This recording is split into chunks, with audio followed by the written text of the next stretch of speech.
माता की, छत्रपती शिवाजी महाराज की जय श्रीराम, जय जय श्रीराम। या ठिकाणी मंचावर उपस्थित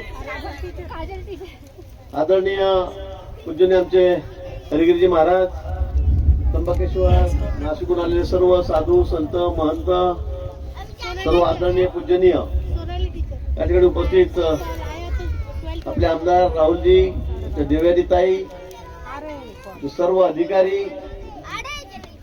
उपस्थित, सर्व निसर्गप्रेमी वृक्षप्रेमी बंधू भगिनींनो आणि पत्रकार मित्र, आज मला वाटतं आपल्यासाठी अतिशय महत्वाचा दिवस आणि आनंदाचा दिवस आहे. कारण नाशिक शहरामध्ये आता आपण वृक्षारोपणाला सुरुवात केलेली आहे. तर म्हणजे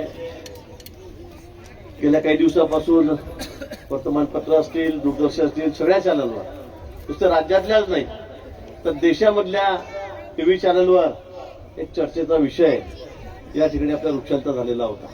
महाराजांनी त्या बाबतीमध्ये वाच्यता या ठिकाणी केलेली आहे आणि आज तर आपण तिथे मोबाईल ॲपच्या या ठिकाणी उद्घाटन केलेलं आहे. याच्या माध्यमातून सुद्धा आपल्याला आता कुठे झाडं लावायची आहेत, काय आपल्याला सांगता येईल. तिथे आमची महापालिका आहेत, आमचे कमिशनर आहेत, आमचे सगळे अधिकारी आहेत, ते आपल्याला झाडे देतील, लावूनही देतील. पण एक निश्चित सांगतो, आपण संकल्प केलेला आहे. मधल्या काळामध्ये सांगितलं की 1700 झाडं काढणार आहे, तेवढे आपण काढणारच नव्हतो. गेल्या वेळी 12 वर्षापूर्वी जेव्हा कुंभमेळा झाला त्यावेळेला जेवढ्या निवासाच्या व्यवस्था आमच्या साधू महंतांच्या तपोवनामध्ये होत्या तेवढ्याच व्यवस्था आम्ही या वेळेला करणार आहोत. मी सांगितलं एक सुद्धा रावटी आम्ही त्या घरी जास्त लावणार नाही. पण गेल्या अनेक वर्षापासून, शेकडो वर्षापासून परंपरा आहे, साधू संतांचा निवास आहे तपोवन, तेवढी व्यवस्था आम्हाला करावीच लागेल. पण या मधल्या 12 वर्षाच्या काळामध्ये, 10 वर्षाच्या काळामध्ये पावसामुळे कोणी काही जाऊन त्यांनी वृक्षारोपण केलं असेल, त्यामुळे मध्येच ज्या ठिकाणी रावट्या होत्या त्या ठिकाणी काही झाडं झुडपं उगवलेली आहेत आणि म्हणून आम्ही म्हटलं की आम्हाला तेवढी काढावी लागतील, अन्यथा आम्हाला त्या ठिकाणी दुसरा पर्याय नाही. आणि संत त्या ठिकाणीच राहत आहेत, सगळे साधू संत महंत देशभरातून आलेले ते त्या ठिकाणी राहत आहेत आणि म्हणून त्यांची तेवढी व्यवस्था करणं हे अपरिहार्य आहे. आणि आम्ही त्यातही हे सांगितलं की आम्ही ही इथली झाडं जी या ठिकाणी काढू ती आम्ही लगेच त्याचं दुसऱ्या ठिकाणी स्थलांतर करू, आम्ही रिप्लांटेशन आम्ही त्या ठिकाणी करू. तशी व्यवस्था पण गेल्या वेळी आम्ही जवळपास 1000 झाडं काढली होती, त्यातली 700 झाडं जगलेली, म्हणजे 70% 65% त्याचा सक्सेस त्या ठिकाणी आहे. म्हणून हे पण आपण सांगितलं होतं. पण वृक्षप्रेमी आहेत, मला काही त्याच्याबद्दल बोलायचं नाही. त्यानंतर काही आमच्या राजकीय संघटना त्या सुद्धा कामाला लागल्यात, आंदोलन केले, माझे अनेक कार्टून बनले, कुऱ्हाड घेऊन असं उभा आहे मी लंगोटी बांधून. झाड तोड्याची गोष्ट आपल्याला माहित असेल मागची जुनी शाळेतली, तसं मला दाखवण्यात आलं, करवत घेऊन दाखवण्यात आलं. आणि हे बघा, हे सगळे झाडं तोडायला लागलेत, पर्यावरणाचा ऱ्हास करतायत, निसर्गाचा ऱ्हास करतायत, वृक्ष तोडतायत. पण मी आपल्याला या ठिकाणी सांग, आपण या ठिकाणी मी बोर्ड बघितलं, एक पेड माँ के नाम, मोदींचा फोटो, त्यांनी घोषणा केलेली आहे. आपल्या आईच्या नावाने एक झाड सगळे जण लावा, सगळे जण. आणि अशा पद्धतीने आपण एक झाड इतक्या लोकांनी जर लावलं, आज 13-14 कोटी लोकसंख्या आपल्या या महाराष्ट्राची आहे, 140 लोकसंख्या ही देशाची आहे. मला वाटतं आम्ही जरा संकल्प पूर्ण केला तर मला असं वाटतं की दुसरं काही करण्याची गरजच नाही. आणि म्हणून इतकं वृक्षावर प्रेम, निसर्गावर प्रेम आमच्या पंतप्रधानांचं या ठिकाणी आहे, आमच्या मुख्यमंत्र्यांचं या ठिकाणी आहे. आणि मग ते कशी परवानगी दिला मला एवढं झाड तोडायला. आणि म्हणून काही गैरसमज झालेत, त्यातून काही वृक्षप्रेमी समोर आलेत, मला तिच्यावर काही बोलायचं नाही. पण बोलण्याच्या ओघामध्ये काही जास्त बोललं गेलं. कुंभमेळ्याची गरज काय, हा कुठला प्रश्न आहे. तिथे साधू संत गांजा प्यायला येतात, मला वाटतं हे म्हणणं अतिशय चुकीचं आहे. याला आम्ही मान्य करणार नाही. शेवटी आमची अस्मिता आहे. कुंभमेळा देशामध्ये 3 ठिकाणी आणि त्यातलं सर्वात महत्त्वाचं स्थान हे या ठिकाणी त्र्यंबकेश्वरचं आहे, नाशिकचंही आहे, प्रयागराजचंही आहे, उज्जैनचं आहे. आणि म्हणून तुम्ही अशा पद्धतीने काही टीका टिप्पणी करू नका. मी त्यांना आधीच विनंती केली, तुम्ही झाडांची जाता तर समजा 500 झाडं खराब होतील, जातील 500 झाडं, पण 500 झाडाच्या बदल्यामध्ये मी 15,000 झाडं लावतोय. अजून काय पाहिजे.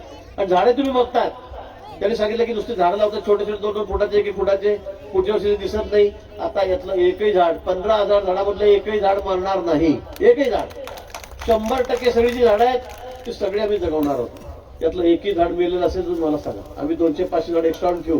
कदाचित काही धक्क्याने येणाऱ्या ट्रान्सपोर्टिंगमध्ये शेखरजींनी या ठिकाणी सांगितलं की 1300 किलोमीटर झाडातले आम्ही. मी लगेच त्या दिवशी कार्यक्रम संपला, आमचा निरीक्षण झालं, मतदान झालं 6 वाजता 5:30 वाजता आला आणि मी 7 वाजेचं विमान घेतलं. जळगावहून हैदराबाद विमान होतं, त्यात बसलो, हैदराबादला गेलो. तिथून 400-500 किलोमीटर पुढे त्या ठिकाणी राजमुद्रीला गेलो. तिथे दुसऱ्या दिवशी दिवसभर थांबून सगळी झाडं सिलेक्ट केली, ती बाजूला काढली आणि ती झाड लगेच या ठिकाणी यायला सुरुवात झाली. आता आमची 2000 झाडं आलेली आहेत. दररोज एका दिवसात 2-2 ट्रक या ठिकाणी येतील. एका ट्रकमध्ये फक्त 300-350 झाडं बसत आहेत. मोठी झाडं आहेत.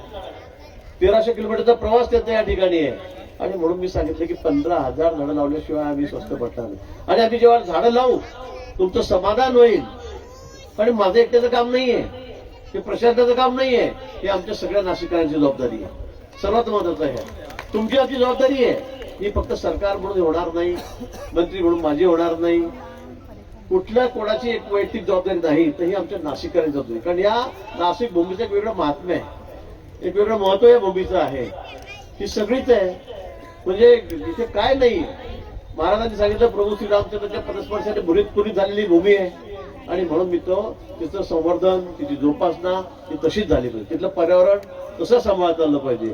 आणि आजकाल तर आपण बघितलं असेल राज्यभरात देशभरात मी मिलिटरीचे अनेक लोक बघतो, ते राहायला रिटायर्डच्या लाईफमध्ये इथे येतात. रिटायर झाले की घर कुठे करायचं आहे तर नाशिकमध्ये. आता दुसरा नंबर ते पुण्याला देत आहेत. म्हणजे इतकं सुंदर वातावरण आमचं या ठिकाणी आहे, इतकं हिरवळ आमची या ठिकाणी आहे. आणि अशा ठिकाणी त्याचं जतन झालं पाहिजे या मताचे आम्ही आहोत. मी जास्त वेळ घेणार नाही, ऊन तापतंय, उशीर खूप झालेला आहे. दुसरे कार्यक्रम 7-8 कार्यक्रम आमच्या ठिकाणी आहेत. पण मी आपल्याला या ठिकाणी आश्वासित करायला आलोय की 15,000 झाडं आम्ही पूर्ण लावू. या उपरी मी सांगेन अजूनही कुठे जागा असेल, आपल्याला वाटेल इथे 2,000 झाडं लागले पाहिजे, 5,000, तुम्ही 15,000 करा, 20,000 करा, 25,000 झाडं करा. आणि याच उंचीची 15 फुटाच्या पर्यंतची, 15 फुटाच्या वरती झाडाचा तुम्ही बघा सगळी झाडं, ही 15 फुटाच्या वरची झाडं आहेत, ती आम्ही त्या ठिकाणी लावायला तयार आहोत. एकही झाड मी तुम्ही फोड देणार नाही. मी सांगितलं सगळ्या जागा शोधा. जे आमच्या आमदारांनी सांगितलं, जेवढे त्यांना म्हटलं, राहुलजीने म्हटलं, सीमाताईंना म्हटलं, सगळ्यांना सांगितलेलं आहे, सगळ्या नगरसेवकांना सांगितलं की तुम्ही फक्त जागा शोधा आणि आम्हाला सांगा, त्या ठिकाणी मी झाडं आणून लावून टाकू. त्याला खत दिलेलं आहे, तर पाण्याची व्यवस्था आहे. आता मी ठिबक करायला यांना सांगितलं, सगळ्यांना ड्रीप राहील. मी तुम्हाला सांगतो 2 वर्षामध्ये तुम्ही या ठिकाणी याल, विरोध बघाल, इथे सर्व दाट वंडे झालेली असेल. आता फक्त आपण 600 झाडं लावतोय, आपल्याला 15,000 झाडं लावायचे. तुमच्याकडे जागा असेल तर 20,000. पण मी CSR मध्ये पण घेतलेली आहे, ते शासकीय खर्चातून आपण केलं नाही. मी काही उद्योगपतींना विनंती केली, त्यांना म्हटलं डायरेक्ट चेक तुम्ही त्या ठिकाणचा द्या मला, आम्ही तेवढं झाडं या ठिकाणी आणतो. आणि पूर्ण पारदर्शकता याच्यामध्ये आहे. अनेक ठिकाणी आपण बघता टीव्हीवर दाखवलं तर मागच्या वर्षी 2 लाख झाडं लावले, 200 शिल्लक राहिले नाही. हे वर्षानुवर्षी चालत आलेलं आहे. सरकार कुणाचंही हो, तर आम्ही पण बघतोय एकाच खड्ड्यामध्ये आम्ही 5-5, 10 वर्ष तिथेच झाड लावतो. आता लावलं, एवढं रोपटं लावलं, पुढच्या वर्षी भाऊ वृक्षारोपण करायचं, चला तेच खड्डा, तीच जागा, असंही होता कामा नये. आणि म्हणून मी सांगितलं की 15, 20, 10 फुटाच्या वरची सगळी झाडं मी या ठिकाणी आणू. यातलं एकही झाड मरू देणार नाही. आणि नाशिक शहर, जोपर्यंत नाशिक शहरातले नागरिक बस म्हणत नाही तोपर्यंत मी झाडं लावत नाही. मी ठरवलेलं आहे. तुम्ही सांगा मला किंवा भाऊ तर बस झालं, हवा जास्त यायला लागली, थंडी जास्त वाजायला लागली, तोपर्यंत मी थांबणार नाही. मी आपल्याला विवचन देतो. पण विनाकारण आमच्यावर आरोप करू नका. ही जागा उद्योजकांच्या घशात घालायची, तपोवनाची, कोण करणार एवढं मोठं पाप? शक्य वाटतंय का तुम्हाला? मागच्या कुंभमेळ्यामध्ये सुद्धा 12 वर्षापूर्वी तुम्ही माझं काम बघितलेलं आहे की काय केलं. प्रशासन काय, देवदेश त्यावेळेला मुख्यमंत्री होते, त्यांची भूमिका आहे नाशिक शहराबद्दल किती आहे, त्यांचं प्रेम किती आहे नाशिक शहराबद्दल, आपल्या सर्वांना कल्पना आहे. पण अशा उद्योग मी माझ्या आयुष्यामध्ये केलेले नाही, पुढे पुढेही कधी करणार नाही. पण मी आपल्याला ठिकाणी पुन्हा सांगेल, आश्वासन देईल की तुमच्या सगळ्यांच्या सहकार्याने अनेक लोकांनी या ठिकाणी सहकार्य केले. ते सगळे आमचे साधू संत महंत आमदार, त्यांचे आशीर्वाद आहेत, ते सगळे आमच्या सोबत आहेत. त्यांना सुद्धा निसर्गाचा असा राग झालेला बघवणार नाही आणि ते सुद्धा सोबत आहेत. त्याच्याबरोबर सामाजिक सेवाभावी संस्थांचा सहभाग या ठिकाणी आहे. 13 आखाड्याचे प्रमुख आहे, महामंडेश्वर मंत स्वामी समर्थ सेवा केंद्र, जगद्गुरु नरेंद्रचंद्र महाराज संस्थान, अण्णासाहेब धर्माधिकारी प्रतिष्ठान आहे, art of living, ISKCON, Swaminarayan संस्था, असंख्य सामाजिक संस्था त्या ठिकाणी एकत्र आलेल्या आहेत. आणि त्याचबरोबर या उपक्रमासाठी नाशिकमधल्या अनेक सामाजिक संस्था संघटनांनी पुढाकार घेतला आहे. आणि म्हणून त्याच्यामध्ये सगळ्यात आनंदाची बाब की यामध्ये क्रीडाही आहे, आयमा निमा आहे, नरडको आहे, पर्यावरण गतिविधी, सायकलिस्ट असोसिएशन, संघटनाचे पदाधिकारी, मुक्त विद्यापीठ, गोदावरी सेवा समिती, अशा असंख्य सामाजिक संस्था आहेत. रोटरी आहेत, लायन्स क्लब आहे, या सगळ्यांनी या ठिकाणून या चळवळीमध्ये सहभाग केलेला आहे. आणि मी ते सांगेन की हे एकट्यांचं आमचं काम नाही, हे आपलं सगळ्यांचं काम आहे. हे शहर आपलं आहे, या शहराला स्वच्छ करायचं आहे, सुंदर करायचं आहे, सुरक्षित करायचं आहे. त्यासाठी ही जबाबदारी सगळ्यांची आपली, नुसती प्रशासनाची नाही. तर आपण सगळे मिळून त्या नाशिक शहरामध्ये 15,000 20,000 तुम्ही सांगाल तेवढे झाडं लावण्याची जबाबदारी माझी आहे, माननीय देवेंद्रजींची आहे, आपल्या सरकारची आहे. इथलं प्रशासन आहे, इथलं महापालिका आहे, इथल्या कमिशनर आहेत, कलेक्टर आहेत, आमचे प्राधिकरणाचे प्रमुख आहेत, जयरामजी आहेत, त्या ठिकाणी शेखरजी आहेत, त्या ठिकाणी आयुष प्रसाद या ठिकाणी आहेत, त्याबरोबर आमच्या कमिशनर खत्री त्या ठिकाणी या ठिकाणी आहेत, मनीषा खत्री या ठिकाणी आहेत. सर्व त्यांचे सहकारी हे सगळे याच्यामध्ये सहभाग आहेत. आणि आपण सगळे मिळून आमचे लोकप्रतिनिधी आहेत, त्यांच्या सहकार्याने आपण या ठिकाणी नाशिक शहराचा या 2 वर्षामध्ये, म्हणजे याला मोठे व्हायला 2 वर्ष लागतील, याला ड्रीप करणार आहोत, खतं देतो आपण, शेणखत खाली टाकलेलं आहे. त्यामुळे मला वाटतं 2 वर्षामध्ये याची वृक्ष होतील, मोठी झाडं या ठिकाणी होतील. ही 5-5 वर्षी झाडे ऑलरेडी या कुंडीत लावली झाडे 5-5 वर्षाची जुनी आहेत. आणि आता ती त्यांना थोडीसा मुळ्यांना थोड्या वाटा मिळतील, जमीन मिळेल, खत मिळेल, पाणी मिळेल. आणि त्यावेळेला बघा तुम्ही 2 वर्षामध्ये इथलं सगळं चित्र बदललेलं असेल. त्यासाठी सगळ्यांचं आपलं सहकार्य, आशीर्वाद हे या ठिकाणी अपेक्षित आहे. यावेळेचा कुंभ आपल्याला एक आगळा वेगळा कुंभ करायचा आहे. गेल्या वेळी 12 वर्षापूर्वी आपण अतिशय स्वच्छ, सुंदर आणि सुरक्षित कुंभ केला. आम्हाला अमेरिकेला बोलवलं, बोस्टनला बोलवलं होतं. 7 दिवस त्या ठिकाणी या विषयावर चर्चा झाली की तो कसं तुम्ही मॅनेज केलं. एकही कॅज्युअलिटी नाही, एकही मिसिंग नाही, कुठेच घातपात नाही, लोटालोटी नाही, चेंगराचेंगरी नाही. कारण कुंभमेळ्याचा इतिहास म्हणजे आपण जर बघितला तर अनेक ठिकाणी गर्दीचे रेकॉर्ड तुटतात. यावेळेला प्रयागराजला सुद्धा एवढी व्यवस्था त्या ठिकाणी केली, पण तरी सुद्धा अनेक लोकांचे प्राण त्या ठिकाणी गेले, चेंगराचेंगरी गेले, लोटालोटी गेले, रेल्वे स्टेशनवर गेलेत. मला वाटतं त्या दृष्टीने मागचा कुंभ आपला जो झाला अतिशय सुरक्षित होता. कोणाला खरचटलं सुद्धा नाही एवढी गर्दी असून, कोणाचा जीव सुद्धा गेला नाही, प्राण सुद्धा गेले. त्याच्या आधीच्या कुंभामध्ये अनेक लोकांचे चेंगराचेंगरीमध्ये नाशिकमध्येच प्राण गेले होते, मृत्युमुखी पडले होते भाविकांनी. आणि म्हणून आता यावेळेला सुद्धा गेल्या वर्षासारखाच 12 वर्षापूर्वीचा कुंभ केला, सुरक्षित केला. तोच कुंभ, तसाच कुंभ, त्यापेक्षाही चांगला कुंभ करता. ऍडव्हान्स सगळी टेक्नॉलॉजी आलेली आहे, डिजिटल आहे, कॅमेरे आलेले आहेत, सगळ्या तिकडे कंट्रोल करतात आहे. याचा वापर आपण करतोय. आणि हा वापर करून आपल्याला हा कुंभ अतिशय सुरक्षित करायचा आहे, स्वच्छ करायचा आहे, सुंदर करायचा आहे. त्यासाठी सगळे साधू संत महंत या ठिकाणी बसले, त्यांचे आशीर्वाद आपल्याला आहेतच. पण नाशिककर म्हणून आपली जबाबदारी. आणि मी पुढे जाऊन सांगेल की विनाकारण आपली काही बदनामी होईल देशभरामध्ये, असं कोणी करू नये. तुम्हाला काही शंका कुशंका आहे, प्रशासनाला भेटा, अधिकाऱ्यांना भेटा, आम्हाला विचारा.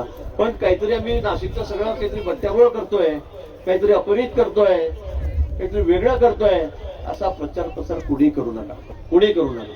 शेवटी सगळ्यांच्या धार्मिक भावना आहेत, त्याही दुखावल्या जातात. काही बोटवर मंडळी येते, काही काही बोलते, साधू येतात, काय करतात, गांजा पितात. तुम्ही गांजा ठेवू नका, कोणी येणार नाही, हे काही मला योग्य वाटत नाही. असं बोलणं हे अतिशय चुकीचं आहे. आम्ही सहिष्णू आहोत, याचा अर्थ असा नाही की कोणी येऊन काही. आमच्या एवढ्या मोठं, सगळ्यात मोठं धार्मिक काम आहे आमचं सगळे राज्यातलं, मोठं काम, मोठं कार्य आहे.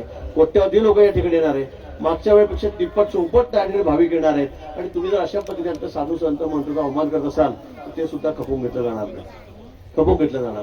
आणि म्हणून माझी त्यांनाही विनंती आहे की तुम्हाला जे अपेक्षित आहे त्यापेक्षा 10 पट आम्ही चांगलं काम करतो, 10 पट जास्त झाडं आम्ही त्या ठिकाणी लावतो. आणि त्याच्याने आपलं समाधान होईल याची मला खात्री आहे. नाशिककरांचं समाधान होईल, त्यानंतरच आम्ही त्या ठिकाणी रोपटे जे आहेत ती सुद्धा काढायला सुरुवात करू. मी हे सांगितलेलं आहे. आम्हाला ती घाई नाही की बघा आम्ही लावून टाकतो 2-3 हजार झाडं आणि आता आम्ही तेही करणार नाही. तुमचं जेव्हा सगळ्यांचं समाधान होईल की खरंच सगळ्या उपासनाला झाडं लागलेली आहेत, मोठी मोठी 5-5 वर्षी झाडं लागलेली आहेत, त्याच वेळेला आपण त्या कामाला सुरुवात करू. पण आपल्याकडे वेळही कमी आहे, आपल्याला सगळ्या व्यवस्था करायच्या आहेत. हजारो कोटीचे टेंडर आपण काढले, तर 7,000 कोटीचं टेंडर काल परवा त्या ठिकाणी रिंग रोडचं निघालंय. त्यामुळे सगळं नाशिक शहराचं चित्र बदलणार आहे. अनेक कामं आहेत, अनेक कामं आहेत. आणि त्यामुळे तुमच्या सभेच्या वेळेला आपण कालिदास सभागृहामध्ये आपण त्या ठिकाणी बोलणार आहोत, त्यावेळेला मी पुन्हा सगळ्या गोष्टी त्या ठिकाणी ठेवील. पण आज आपण एवढ्या मोठ्या संख्येमध्ये या ठिकाणी आलात, सगळे साधू संत महंत या ठिकाणी मला आशीर्वाद द्यायसाठी या ठिकाणी आलेत, त्याबद्दल त्यांचे आणि आपले मनापासून त्या ठिकाणी आभार व्यक्त करतो. पुन्हा सांगेल की हा कुंभ तुमचा आमचा सर्वांचा आहे, सर्वांनी या ठिकाणी हातभार लावायचा आहे. कुठेही नाशिक शहराची एवढ्या धार्मिक कार्यक्रमाची बदनामी होईल असं कोणीही वागू नये, करू नये. सोशल मीडियावर त्याचं फार प्रसिद्धी वेगळ्यावाकडी पद्धतीने, चुकीच्या पद्धतीने ती करू नये, एवढीच विनंती मी आपल्या या ठिकाणी करतो आणि थांबतो. जय हिंद, जय महाराष्ट्र, जय श्रीराम.